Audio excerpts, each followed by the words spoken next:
Hello everybody and good evening. My name is Don Arleth and you're watching World News Tonight, live from Warsaw. Ukraine wants to join the European Union by 2027 after facing backlash from some member states. The European Commission is willing and scrambling to find a way. We'll have more on that in just a moment, but first, the latest headlines. Be a full-time job for me. American NATO ambassador. U.S. has no plan to upend alliance or global order. Russia makes minimal gains at a massive human costs on the battlefield. And pollution claims spark political row in Hungary. The EU is weighing an unprecedented plan to grant Ukraine a form of early partial membership as soon as next year, signaling a major shift in how the bloc approaches enlargement amid Russia's ongoing war. The aim of the plan is to lock in its European future while navigating political resistance inside the Union. Now let's go live to our correspondent in Brussels, Alex Cardier. Good evening, Alex. So, how realistic is this new form of membership light for Ukraine? Well, good evening, Don. It depends exactly what that membership light means. And this will be the big question about this proposal that we've seen reported in various news outlets about from the European Commission, what that new form of membership might look like. If it is as reported, the fact that Ukraine would join the European Union in some way or another and then progress through the negotiating chapters, then make the reforms it needs, that seems rather unlikely. It would require the kind of structural change that certain member states would not be willing to do, and certainly could not happen anywhere near quickly enough to be ready for Ukraine to join in 2027. But there is clearly a will from the European Commission to do something, to show Ukraine that it has to keep the momentum, keep the will to join the European Union. I spoke to Sir Michael Lee. He was the European Commission's Director General for enlargement, and I asked him why he thought the Commission was pushing for this. So I think the EU has been casting around for a formula that would give encouragement to Ukraine. The problem is that the EU is an organization of law based on its founding treaties, which are like its constitution, and they do not provide for a kind of halfway status. So some of the news reports that we've read have been somewhat misleading on this. So I also asked Sir Michael Lee about Ukraine's progress. How close is Ukraine to fulfilling the reforms, the changes it would need to join the European Union? This is what he told me. Looked at objectively, despite the reforms that have been adopted, even in times of war, Ukraine is still a long way away from being able to fulfill the obligations and to enjoy the rights of membership. And Don, there's another issue here. There are countries, particularly in the Western Balkans, countries that have been trying to join the European Union for much, much longer than Ukraine, that have made more progress in their accession process than Ukraine, and who may feel some level of frustration this evening seeing a suggestion that Ukraine may leapfrog the process. Again, Sir Michael Lee telling me that the idea that Ukraine would join by 2027 is entirely fanciful. That was his view, the former Director General for Enlargement for the European Commission. Also the concern for other candidate countries joining the European Union. But nevertheless, the Commission wants to do something to prove to Ukraine that its future is in Europe. It could strike Europe agreements like we saw before 2004 for Poland, for Hungary, for the Czech Republic, for other countries in terms of aligning slowly, step by step with the European Union. That can be done, but joining the European Union in a new way, Don, seems unlikely. It does indeed. Okay, Alex Cardier, thank you very much for that update. Very much appreciate it. Depending on who you ask, you'll get a very different response. Many countries in Europe believe that the future of NATO is crumbling. Some are even contemplating a plan B if the United States does not live up to Article 5 commitments of all for one and one for all. It's no surprise as Washington sends mixed signals to European partners. But the U.S. ambassador to NATO says that those feelings couldn't be further from the truth. Pavel Chaskovsky has more. Do you approve the idea of a world order that is under destruction? I completely reject everything I just heard. And This is Matthew Whitaker, US ambassador to NATO. What he disagrees with is the main thesis of this year's Munich Security Report.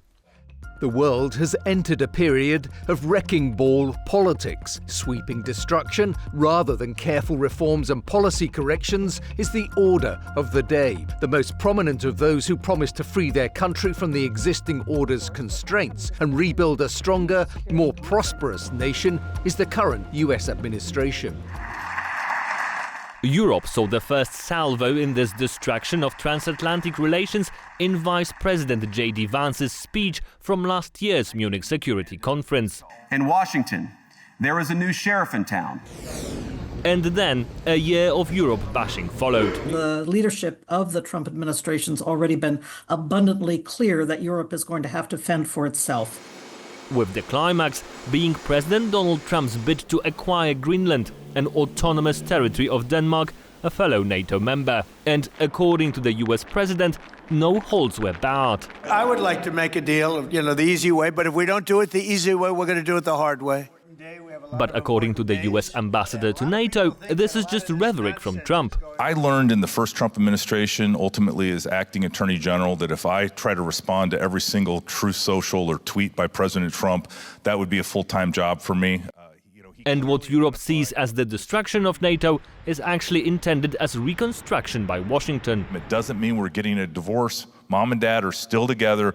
We just expect everyone to be strong. Europe has indeed gotten stronger over this past year. More countries from the continent are on track to meet the new NATO military expense threshold, which is to hit 5% of the country's GDP in 2035.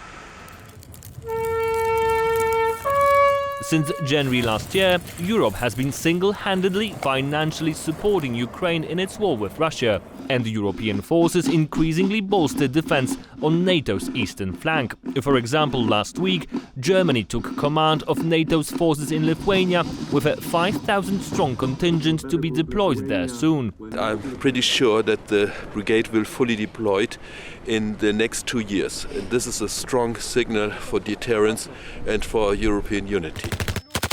And with Europe strengthening, one question still needs to be answered. Do you have faith that the NATO alliance can survive the Trump administration? I absolutely do. If anything, I see that the spines are being stiffened in NATO Europe by the fact that the Trump administration is attacking NATO so constantly. Paweł Trzaskowski for TVP World. Russian losses on the battlefield are mounting, with the slowest advances in any major military campaign in the last century. But what's also shocking is the sheer number of casualties that Russia has endured in just the past 2 years alone. For just 1.5% of the territory of Ukraine, Russia has suffered almost 850,000 killed and wounded. These statistics were compiled by the Center of Strategic and International Studies, and TVP World's Kazimierz Wysiak reports. The war in Ukraine is about to enter its 5th year. And while it's taking a massive toll on Ukrainians, the Russians are suffering too, in fact, more than ever. According to the report by the Center for Strategic and International Studies, Russia has lost more than 1.2 million soldiers since 2022, including killed, wounded and missing. What's particularly interesting from a historical perspective is how large those numbers are. They're more than any major power has suffered in any war since World War II. And the number of casualties has rapidly accelerated in the last year. Russia is estimated to have lost more than 400,000 troops in 2025 alone. It comes as the United States, Europe and Ukraine are pushing for a peace deal, while Russia is pushing to gain more territory.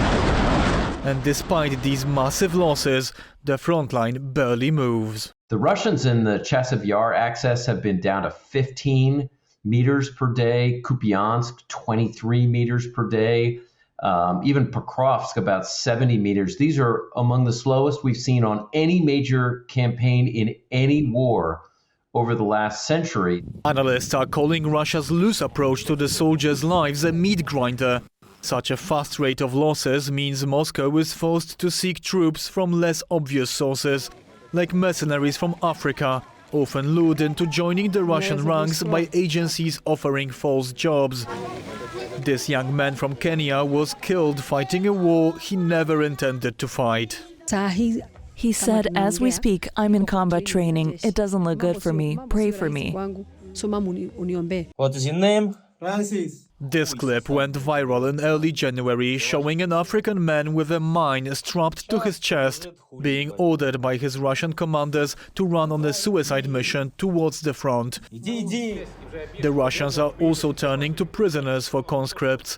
By the end of 2024, up to 180,000 convicts fought for Russia and Ukraine, according to Ukrainian intelligence. A tactic also employed by Kyiv, as both sides struggle with recruitment. I killed someone because my life was threatened, and I got 8 years. That's too much. I prefer to leave prison to go fight at home in Donbass and defend my country. But Ukraine's approach to preserving lives is vastly different. According to President Zelensky, fewer than 60,000 Ukrainian soldiers have been killed since the start of the war, while analysts estimate that number to be closer to 120,000. That's still at least 3 times less than the estimated deaths on the Russian side. For TVP World, Kazimierz Łysiak. A toxic secret and a political gamble. Hungary's government is under fire over allegations it hid dangerous safety violations at a major Samsung battery plant. Did officials knowingly look the other way to protect a flagship investment strategy? Our correspondent Andrew Sweeney has more. Did the Hungarian government cover up the leak of airborne carcinogenic substances at a battery factory owned by Korean tech giant Samsung just outside Budapest?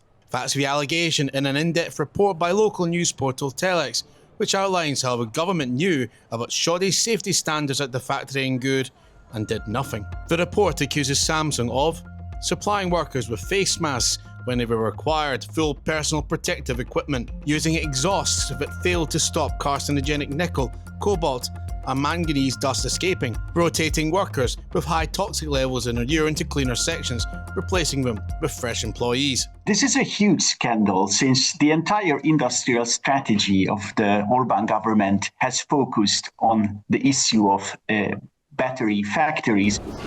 According to Telex, the Hungarian government knew about this by 2021, but chose not to act on the insistence of the country's foreign minister, Peter Szijjártó, who is sitting in the building of the Ministry of Foreign Affairs.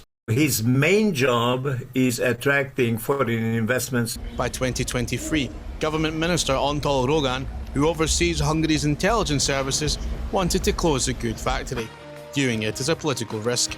Szijjártó overrode him, fearing the damage it would cause to the economic policy of Prime Minister Viktor Orbán. A very substantial part of the strategy in recent years has been to increase the number of such factories. Opposition leader Peter Magyar, whose TISA party leads the polls for the upcoming elections on April 12, says the scandal represents everything wrong with the Orbán government. Fidesz's new name is Fidesz. There was money they couldn't say no to, even if it meant poisoning Hungarians. Szijjártó has threatened to sue both Magyar and Telex for defamation. He claims the Good plant operates in full compliance with health and safety standards. Samsung SDI declined to comment for this report. For TVP World, Andrew Sweeney. Corruption allegations are shaking governments across Central and Eastern Europe, and the warning signs are mounting. From courtrooms to capital cities, a new global index from Transparency International shows who's sliding backwards and which countries are starting to break free from the pack. John Todd shows who's entrenched and who's digging out. Anger in Belgrade. Protesters shouting thieves as a Serbian government minister and 3 others went on trial last week for bending the rules, allegedly falsifying papers to help pave the way for a luxury real estate scheme. As anti-government protests continue, it's one of a series of incidents that have seen Serbia's Corruption Perceptions Index fall again last year. Transparency International also highlighted concerns over Slovakia, where anti-corruption safeguards are being dismantled and government is weakening investigations into graft and organised crime. Countries across Central and Eastern Europe were also singled out for democratic backsliding. Georgia was ranked 56th out of 182 countries. Slovakia came in at 61st. Romania was ranked 70th. Bulgaria and Hungary were joint 84th. Serbia was ranked 116th, while Russia was 157th, below Iran, Lebanon and Chad. As people in power try to hold on to their positions and try to silence the critics. Most often, they put pressure on civil society organizations, on independent media. Poland's corruption index score remained unchanged on the year before and placed 52nd. On the plus side, significant improvements were highlighted in Moldova, which placed 80th. President Maia Sandu has pushed democratic reforms, realigning the country's course with Europe and away from the Kremlin, forging ahead with its withdrawal from the Russia-led Commonwealth of Independent States. Their choice is done and it's clear right now, right?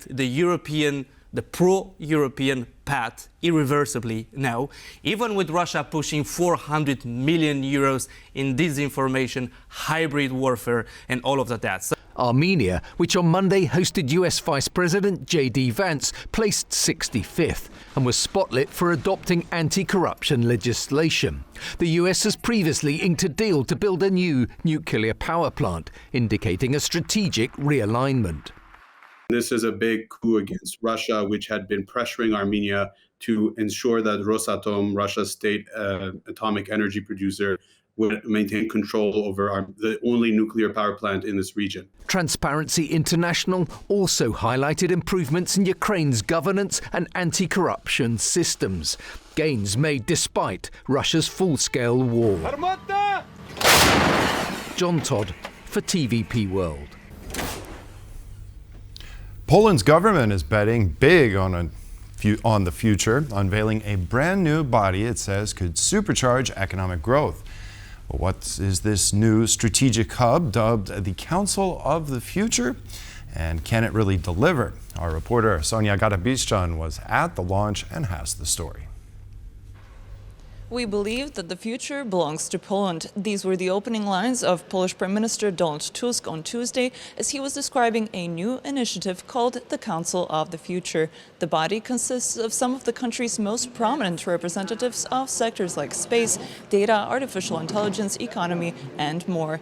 Polish Minister of Finance and Economy Andrzej Domański told TVP World what the Council and its members will seek to achieve. It's not a coincidence that those people will have kind of right to advise to the government, to the Prime Minister, as the Council consists of the people who already achieved success, for example, in business. Well, we seek some suggestions regarding improving the processes in the public administration. Poland's economy has grown significantly over the past few decades. More precisely, it approximately quadrupled in size in 2025 compared to 2004, eventually becoming the world's 20th largest economy. Nevertheless, for Domański, who is at the helm of the initiative, one of the goals is for the economy to grow even faster, with the assistance of the newly established council, whose 18 members range from the CEOs of major companies through to reputable scientists and the first Polish astronaut on board the International Space Station.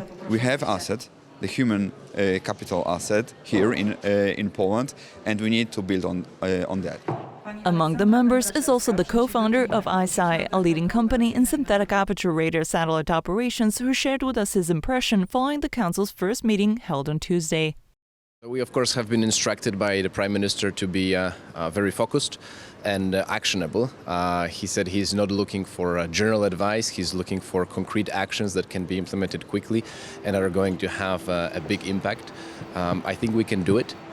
ISI is also the producer of Poland's first military satellite, and with several defense contracts to its name, the company is reportedly valued at approximately 2.4 billion euros. According to Rafał Mądrzewski, space is at the forefront of future economic growth. I think all of those industries or areas of economy, whether that's space, artificial intelligence, AI, or biotechnologies, those are what you could call the future engines of growth for any economy. The global space economy is projected to grow from $630 billion in 2023 to almost $1.8 trillion by 2035.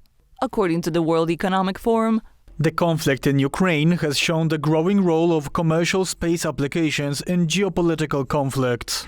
In addition, it revealed the need for countries' independent space infrastructure, seen clearly when in 2022 Starlink, owned by Elon Musk, denied the Ukrainian military's request to extend satellite internet coverage to Russian-occupied Crimea, citing fears over escalation.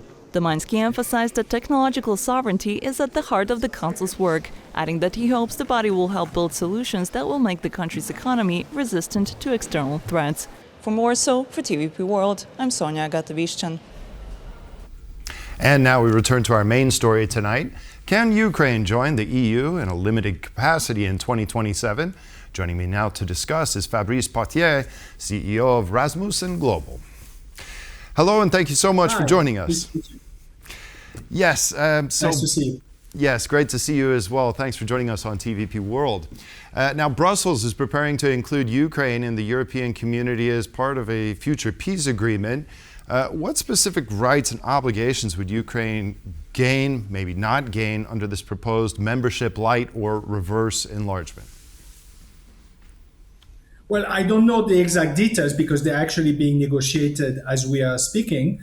But I also understand that this is a bit what NATO does with what NATO did actually with Finland and Sweden when they were not yet full-fledged members of the alliance. But for some years, especially in the case of Sweden, whose membership was held by Turkey, was still sitting at the table, at the NAC table, was taking part in deliberation, but was not, in a way, voting.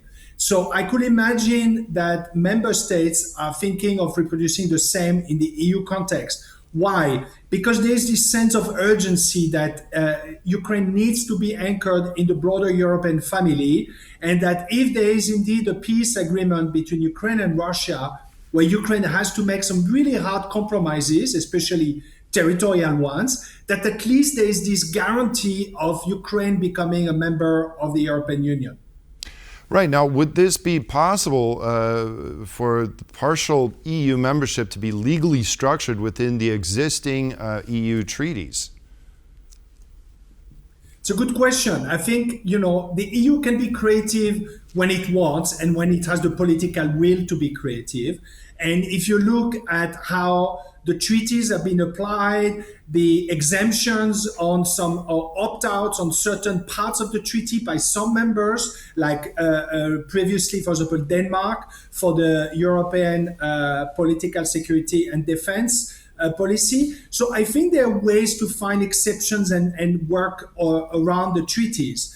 But I think what this tells us is we're entering a new era for the EU, where it needs to think itself more in terms of flexible geometry, new groupings, new coalitions, than instead of having something very rigid where it's all about the 27 and nothing else. Right. Well, what about the states that have been seeking enlargement, like including the West Balkans? What about them? Is that fair for them to have, Ukraine kind of leapfrog the process just because of the situation it's in? Well, quite frankly, and this is more the kind of realpolitik argument, I think some aspirants are more equal than others, because some have a geopolitical and economic value than other EU aspirants, like in the Western Balkans, do not have to the same extent. That doesn't mean they don't have, value in their own merit, but it does mean that Ukraine holds a very, very peculiar strategic value. It is, in a way, the front line and the eastern flank of the European Union vis-à-vis Russia. It is also potentially a big agricultural and industrial power. And the EU now needs to have as much, I would say, strategic depth as it can, facing the Chinas, Russias, and increasingly the United States. Well, how would partial EU membership be legally structured? Oh, excuse me. I'd like to refer to Hungary right now. The concrete mechanisms that the EU could use to bypass, say, Hungary if it objects, and if Viktor Orban continues to rule the country. Yeah, that's an important question. And I think there are talks, but I'm not sure how serious they are, of invoking Article 7, which will essentially mean excluding Ukraine from the European Union. But that will require, obviously, the 26 agreeing on that. And at the last time when there was talk of triggering Article 7, there was not such majority or unanimity. Second, you could have the kind of Viktor Orban going to the toilet way of addressing the issue, which was the case with the loans agreed for Ukraine, the 90 billion euro loan.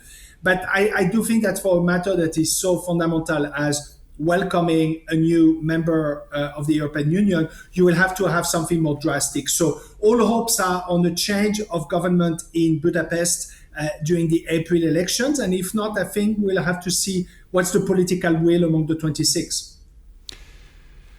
How would EU citizens and national parliaments in member states be persuaded to accept a multi-speed or multi-tiered process here? Would that not trigger some kind of political backlash? I don't think this is what triggers political backlash, quite frankly. I think it's more the high-speed European Union imposing too many regulations on national or local constituencies. So I think the multi-speed might address some issues where I do remember talking before the European elections, talking to French voters on the ground. And their main concern was, how is it possible that a country like Hungary can receive so many EU funds, structural funds, and yet refuse to go alongside some EU policies that are important for all the rest? So I think the multi-speed might address some of these concerns. What if there isn't a peace agreement before then? If, let's say, the war continues, would this still be potentially open? I know we're at the very beginning stages, but would that prevent accession, or is there some kind of fallback plan? I don't think the EU and the European countries right now are very good at fallback plans or plan B, because as we can see, for example, they know the US is slowly withdrawing from Europe, and yet we don't really have a credible plan B when it comes to European security and defense. So I don't think there's a plan B. I think there is an attempt to be creative and address a very difficult dilemma that is going to be faced by President Zelensky, as to accept some really hard territorial compromises with US guarantees that might not be as strong as they are expected, and therefore the EU will have to step up. I agree. But on the whole, I guess to kind of sum up here, do you think that this proposal, this idea, is more of a pipe dream, or do you think that the officials within the Commission in Brussels can actually get Europeans and member states to really consider this option as a way to, show their solidarity with Ukraine and push the security of the continent ultimately, because that's what we're talking about, forward?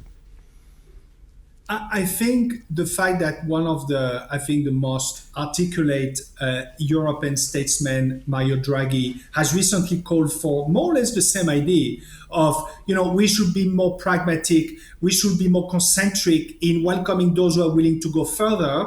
I think this shows that it's out there, because Europe needs to, in a way, reinvent itself. We cannot just stick to the stricture of the EU treaties and see the whole world around us unraveling. So I think this is a philosophical shift. Whether it translates politically in the coming month, I doubt, because Europe usually has issues finding the kind of sense of urgency. But I think this is the trajectory we're taking. And you could expect that in the coming years, Europe will have a fairly different geometry and ideas now. Yes, times are changing, and it's definitely time to think outside the box. Fabrice Potier, CEO of Rasmussen Global, thank you so much for joining us. Very much appreciated. Thank you.